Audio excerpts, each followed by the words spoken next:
നിങ്ങൾ ഒരു private limited company LLP company ഇപ്പൊ നിയർ ബൈ ഇൻകോപ്പറേറ്റ് ചെയ്ത ആളാണെന്നുണ്ടെങ്കിൽ നിങ്ങൾ നിർബന്ധപരമായിട്ട് ശ്രദ്ധിക്കണം.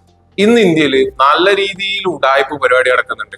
ഇപ്പം ചില ക്ലയൻസ് ഒക്കെ നമ്മൾ വിളിച്ചിട്ട് പറയുന്ന ഒരു കേസാണ്, പോസ്റ്റ് ഓഫീസിൽ ഒരു സാധനം വന്നിട്ടുണ്ട്, 2500 പറയുന്നത്, കമ്പനിയെ റിലേറ്റ് ചെയ്തിട്ട് വന്നിട്ടുള്ള എന്തോ ഒരു ഡോക്യുമെന്റ് ആണ് എന്നൊക്കെ പറഞ്ഞിട്ട് ആളുകൾ ഇങ്ങനെ കോൺടാക്ട് ചെയ്യുന്നുണ്ട്. നിങ്ങൾ ശ്രദ്ധിക്കേണ്ട ഒരു കേസ്, ഒരു private limited company LLP company നിങ്ങൾ ഇൻകോപ്പറേറ്റ് ചെയ്ത് കഴിഞ്ഞാല് പോസ്റ്റ് ഓഫീസൊന്നോ കൊറിയർ ആയിട്ടോ പെയ്ഡ് ആയിട്ട് നിങ്ങൾക്ക് ഒരു സാധനം വരാനില്ല. ഇത് ഇന്ന് ഇന്ത്യയിൽ നടക്കുന്ന ഒരു ഉഡായ്പ പരിപാടിയാണ്. ഒരു private limited company LLP incorporate ചെയ്ത് കഴിഞ്ഞാൽ നമ്മളെ ഡീറ്റെയിൽസ് നമുക്ക് ഗൂഗിളിൽ വിസിബിൾ ആവും. അപ്പം ഏതോ ഒരു സ്ഥലത്ത് നിന്ന് ഇവര് MCA പോർട്ടൽ എന്നിട്ട് ഇവര് ഈ ഡാറ്റ എടുത്തിട്ട് ആ ഡാറ്റ വരുന്നിട്ടുള്ള എല്ലാവർക്കും കൊറിയർ ത്രൂ സാധനം അയക്കുകയാണ്. ഇത് ഇന്ത്യയിൽ ഇന്ന് വ്യാപകമായിട്ട് നടക്കുന്നുണ്ട്. അപ്പൊ നിങ്ങളൊരു പ്രൈവറ്റ് ലിമിറ്റഡ് കമ്പനിയോ LLP കമ്പനിയോ ഇൻകോപ്പറേറ്റ് ചെയ്ത ആളാണെങ്കിൽ നിങ്ങൾക്ക് ആകെ ഇത് റിലേറ്റ് ചെയ്തിട്ട് വരാനുണ്ടാവുന്ന സാധനം പാനൊക്കെ ആയിരിക്കും.